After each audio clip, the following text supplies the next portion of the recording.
Hi guys, welcome sa ating unboxing ng GeForce GT 1030. So, makikita natin dito budget video card siya, pero pagka 720p lang yung monitor nyo, pwede na siya kasi nakalagay may 2 GB of GDDR5, tapos passive cooling na siya, hindi siya yung may fan. So, tahimik siya kahit sabihin natin passive lang yan. Maganda naman yung ano niyan, ang cooling nan, talagang madi-dissipate niya yung heat. And then meron pa ditong GPU tweak, real-time graphics tuning, and live streaming. Oh, pwede ka pa pang live stream. Di ko alam yun So, ito na. Tiyan natin muna yung mga nasa box.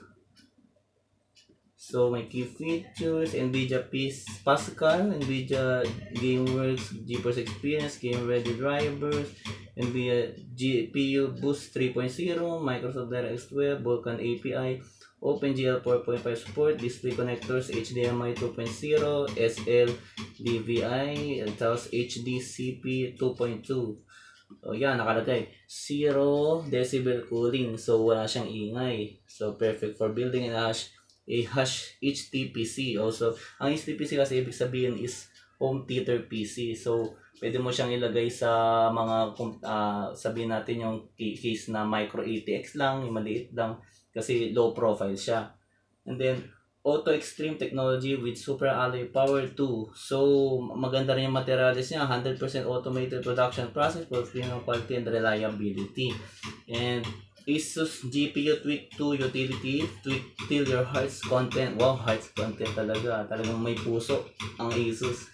Okay. And then, ang specs niya, powered by NVIDIA GeForce GT 1030, 2GB GDDR5 video memory. Actually guys, kasi meron dito GDDR4 na version. So, yun yung medyo iiwasan natin pag bibili tayo. Kasi sigurado mas mabagal yun. And then, variety connectivity, DVI-D, HDMI, HDCP. So, meron siyang tatlong connectors. Microsoft DirectX 12 and OpenGL 4.5 support na siya. Asus exclusive GPU Tweak 2 Utility. So, yan. Okay. Yan na naman. Nasa box. So, bubuksan na natin siya. So, yan guys yung inside ng box. May kita na natin kaagad yung GPU. Okay, tanggalin. Pero mamaya na yan. Tatanggalin muna natin itong pinaglalagyan ng video card kasi malamang may laman to sa ilalim. Mga alam na natin, papakita ko kaagad sa inyo.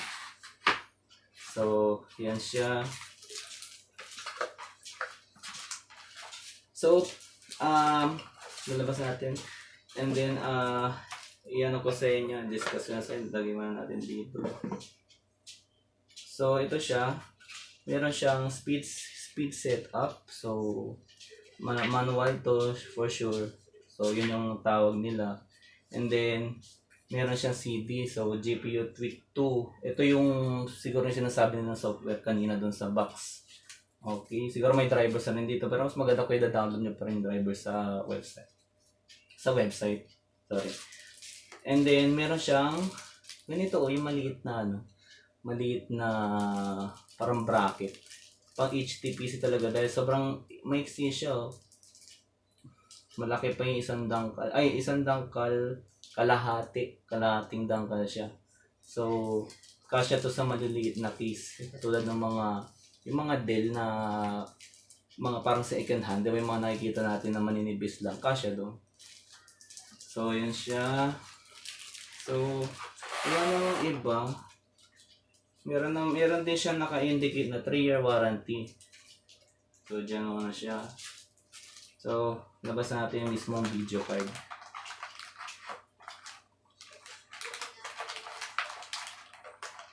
So, expect na natin siya na hindi siya malaki kasi nga, design siya for home theater PC. So, ayan siya. Meron siyang, ano ba ito? Tape lang ata ito.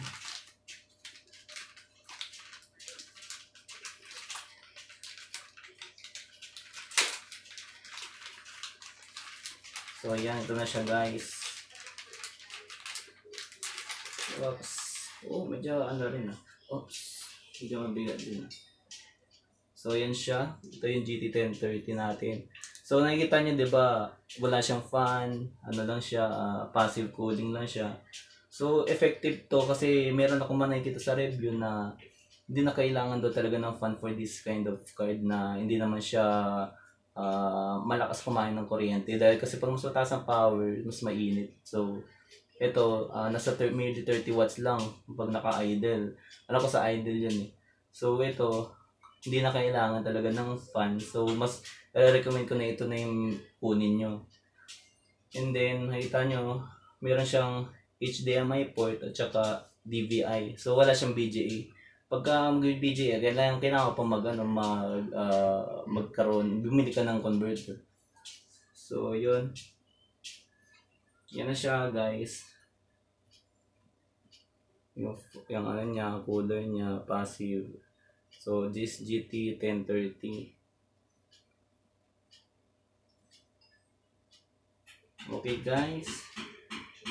Maya ilalagay ko na dun sa loob ng CPU natin para matesting na natin. So, thank you guys. Bye-bye. Nvidia, thank you. Tsaka sa Asus. Siyempre. Bye-bye.